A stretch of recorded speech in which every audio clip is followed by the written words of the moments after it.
আমি অবশ্যই তোমাকে কাউসার দান করিয়াছি, সুতরাং তুমি তোমার প্রতিপালকের উদ্দেশ্যে সালাত আদায় করো এবং কোরবানি করো। নিশ্চয়ই তোমার প্রতি বিদ্বেষ পোষণকারীরাই দুনিয়ার বংশ।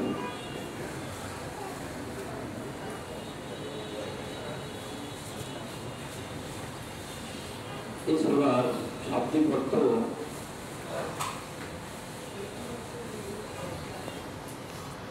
শুরু একরকম, শেষ একরকম।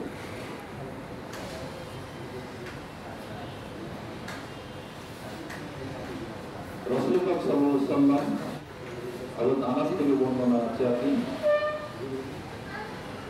কোন একটা আলোচনায় শেষের দিকে কম লক্ষণ ছিলেন, ঘুম ভাব আসছে আর কি, এরকম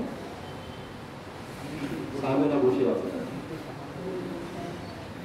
হঠাৎ করে রাসূলের ঘুম ভেঙে গেল, পঞ্জাব ছুটে গেল, মুসকে মুসকে আসতেছে। সাহাবীরা জিজ্ঞেস করলেন, ইয়া রাসূলুল্লাহ, তন্দ্রাচ্ছন্ন ছিলেন, হঠাৎ করে ঘুম ভেঙে মানে তন্দ্রা ভেঙে যাওয়ার পর ছুটে যাওয়ার পর আবার মুসকে মুসকে আসতেছেন, নিশ্চয়ই কোনো সুসংবাদ নাই।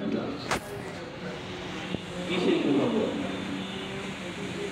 রাসূল পাক সাল্লাল্লাহু আলাইহি ওয়াসাল্লাম বললেন, তোমরা যেটা ধারণা করছো সেটাই ঠিক। এই মাত্র আল্লাহ ইব্রাহিমের মাধ্যমে আমার উপরে একটি পূর্ণাঙ্গ সূরা অবতীর্ণ করলেন, সেই সূরাটা হলো সূরা আল কাউসার। এই সূরার নাযিলের প্রেক্ষাপট আমরা দেখতে গেলে দেখা যায় রাসূল পাক সাল্লাল্লাহু আলাইহি ওয়াসাল্লাম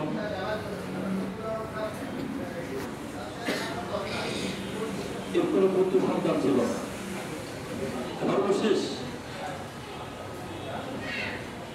মারিয়া কিবতি নামে একজন স্ত্রীর গর্ভে